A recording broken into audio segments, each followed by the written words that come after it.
बिस्मिल्लाहिर्रहमानिर्रहीम। लाखों करोड़ों दुरूदो सलाम मोहम्मद मुस्तफ़ा सल्लल्लाहु अलैहि वसल्लम और आले मोहम्मद पर। मैं हूं उमर दराज गोंदल। आप अगर इस खबर में फंसे हुए हैं कि नवाज शरीफ को जमानत उनकी अपीलें बहाल हो गई हैं, उनको जमानत मिल गई है, तो मेरे ख्याल से फिर ये आप अपने साथ ज्यादती कर रहे हैं इस खबर में। ये कोई खबर नहीं है। उसकी वजह यह है, मैंने आपको पिछली वीडियो में बता दिया था कि मुस्लिम लीग नून ने आइंदा हफ्ते से नवाज शरीफ के जलसे वर्कर्स कन्वेंशन शुरू करने का फैसला कर लिया है। और वो इस्लामाबाद हाई कोर्ट के फैसले से पहले इस खबर का आना इस बात का मतलब था कि इस्लामाबाद हाई कोर्ट से क्या फैसला आना है। और आज उससे भी दिलचस्प मामला क्या था? उससे दिलचस्प मामला यह था कि चंद मिनट्स के अंदर इस्लामाबाद हाई कोर्ट, जो कई कई दिन तक फंस जाती है, उसने आज कोई लंबा चौड़ा टाइम नहीं लगाया और चंद मिनट्स के अंदर उन्होंने जनाब इस बात का फैसला कर लिया।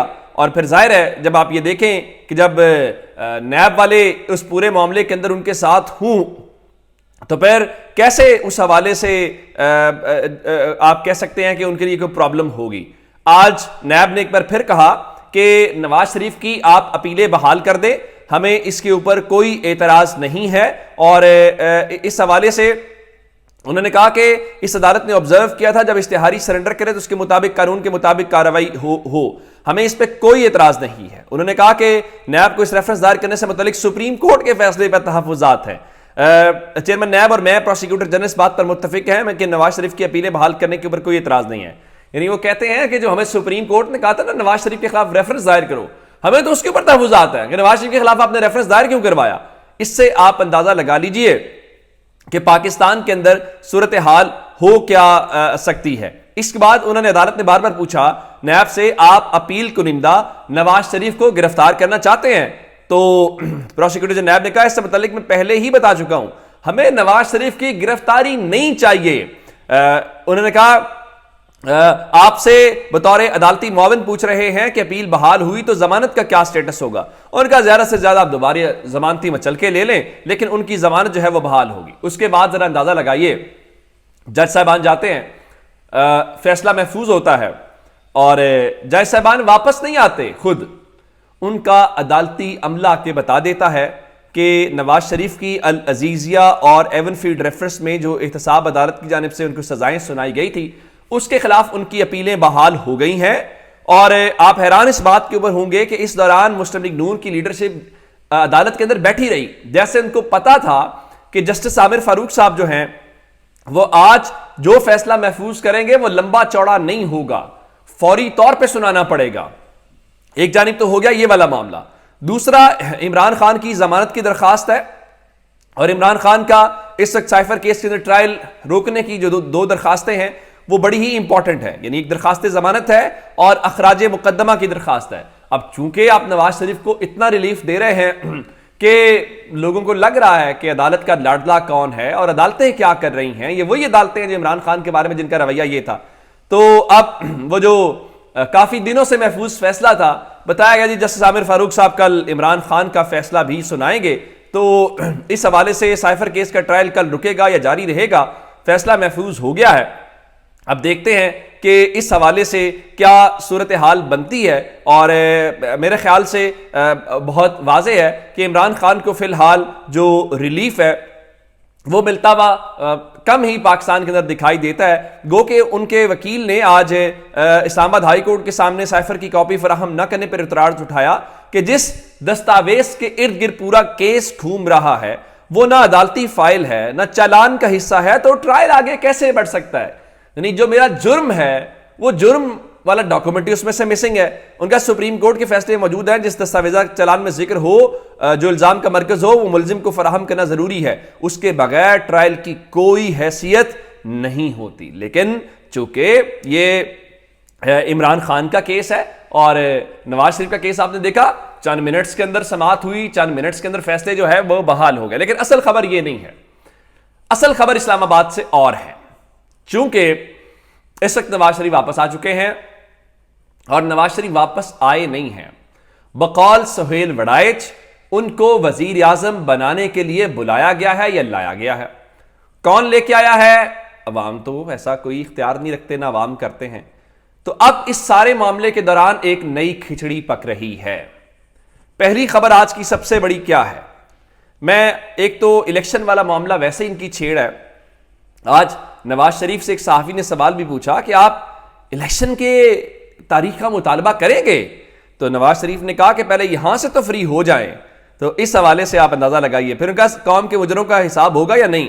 کوئی جواب نہیں دیا, مسکرا دیے. اور ووٹ کو عزت دو. سارے مسلم لیگ نون کے جو رہنما ہیں ان کو عدالت میں دندل پڑ جاتی ہے جب ان کے نام لیے جاتے ہیں اور پھر بعد میں یہ نکلیں گے. اچھا, اصل خبر کیا ہے؟ اصل خبر ہے, آپ جانتے ہیں کہ 2 نومبر سے آئی ایم ایف کے وفد نے پاکستان آنا ہے اور آئی ایم ایف کا اور امریکہ کا ایک گہرا تعلق ہے. آپ اس بات کو انکار نہیں کر سکتے. اور پاکستان میں جو امریکی سفیر ہوتا ہے اس کا ایک سٹیٹس ہوتا ہے. وہ جو بات کہتا ہے ہمارے جو صاحبان اقتدار ہیں وہ سنتے بھی ہیں اور اس کے اوپر عمل درآمد بھی کرتے ہیں. تو خبر یہ ہے کہ آج امریکی سفیر ڈونلڈ بلوم نے نگران وزیر اعظم انوار الحق کاکڑ سے ملاقات کی ہے. اور دلچسپ بات کیا ہے؟ دلچسپ بات یہ ہے کہ اس ملاقات میں عام انتخابات کے انعقاد کے حوالے سے تبادلہ خیال ہوا ہے. آپ کو یاد ہوگا کافی عرصہ پہلے امریکہ کے سفیر نے, یورپی یونین کے سفیر نے, کچھ اور ممالک کے سفیروں نے بھی انوار الحق کاکڑ سے ملاقات کی تھی اور ملاقات کر کے ان کو بتایا تھا انتخابات کے حوالے سے. اب امریکی سفیر کی انٹری ہوئی ہے, یہ تو ہو گئی ایک بات. لیکن دوسری جانب ایک اور خبر ہے اور وہ خبر ناقابل یقین ہے. اگر آپ کو کوئی کہے کہ تحریک انصاف کے وفد کی مولانا فضل الرحمان کے ساتھ ملاقات ہوئی ہے تو آپ یقین ہی نہیں کریں گے. آپ کہیں گے یہ کیسے ہو سکتا ہے؟ لیکن یہ سیاست ہے اور سیاست میں بہت کچھ ہوتا ہے. اسلام آباد میں فضل الرحمان کی رہائش گاہ کے اوپر یہ ملاقات ہوئی ہے اور جو تحریک انصاف کا وفد ہے اس میں اسد کیسر شامل تھے, علی محمد خان شامل تھے اور بیرسٹر سیف اس وفد کے اندر شامل تھے. ظاہراً یہ کہا جا رہا ہے کہ ان کی جو خوش دامن کا انتقال ہوا ہے ظاہر ہے اس کے اوپر تعزیت کے لیے. اب آپ کو یہ بھی اندازہ ہونا چاہیے اسحاق ڈار کی ملاقات ہو چکی ہے, محمد علی درانی کی ملاقات ہو چکی ہے, آصف علی زرداری کی ملاقات ہو چکی ہے اور آج تحریک انصاف کا جو وفد ہے ان کی ملاقات ہوئی ہے. اور ہمارے ذرائع یہ بتا رہے ہیں کہ تحریک انصاف کے وفد اور فضل الرحمان کے درمیان موجودہ ملکی سیاسی صورتحال پہ گفتگو ہوئی ہے اور فضل الرحمان نے سیاسی جماعتوں کے درمیان بات چیت کے موقف کی بات کی جس کو پی ٹی آئی نے سراہا ہے. اور فضل الرحمان نے کہا کہ سیاسی جماعتوں کے انتشار سے ملکی مسائل کا حل ممکن نہیں ہے. سیاسی اختلاف رائے کو سیاسی اختلاف بنانا سیاسی جماعتوں کے لیے نقصان دہ ہے. اور اس کے بعد جو گفتگو ہوئی اور بات چیت کا رستہ کھولنے کے حوالے سے اور باقی جو چیزیں ہیں اب اس وقت آپ کہیں گے کہ فضل الرحمان تو اس پورے پروسیس کا پارٹ تھے, وہ تو پی ڈی ایم کے سربراہ ہیں. اصل مسئلہ یہ ہے کہ پیپلز پارٹی ہو یہ سب اس کے اندر شامل تو تھے, لیکن شریف خاندان کا معاملہ یہ ہے کہ وہ آپ کو استعمال کرتا ہے, وہ آپ کو پھینک دیتا ہے. ان کے بارے میں کہا جاتا ہے مشکل وقت میں آپ کے پاؤں پڑتے ہیں اور جب مشکل وقت گزر جاتا ہے تو آپ کے گلے پڑ جاتے ہیں. اب آپ نے دیکھا ہوگا کہ نواز شریف اسلام آباد آ رہے ہیں, آج بھی تھے, لیکن وہ ابھی تک فضل الرحمان کی رہائش گاہ کے اوپر نہیں گئے. اب میں آپ کو ایک چیز بتا دیتا ہوں, ان سب کو لگ رہا ہے کہ پروجیکٹ نواز شریف جو ہے وہ بھرپور طریقے سے ری لانچ کیا جا رہا ہے, کیونکہ نواز شریف کو تو وسیع سے لانچ کرتے آ رہے ہیں. تو یہ جو نواز شریف کی ری لانچنگ ہے پروجیکٹ نواز شریف کی, اس کو روکا کیسے جا سکتا ہے؟ اس کو روکا صرف تحریک انصاف کے ذریعے جا سکتا ہے. اور تحریک انصاف کے پاس وہ عوامی قوت یا اسٹریٹ پاور ہے, تو اب یہ اشاروں کنایوں کے اندر یہ سارا کچھ کر رہے ہیں.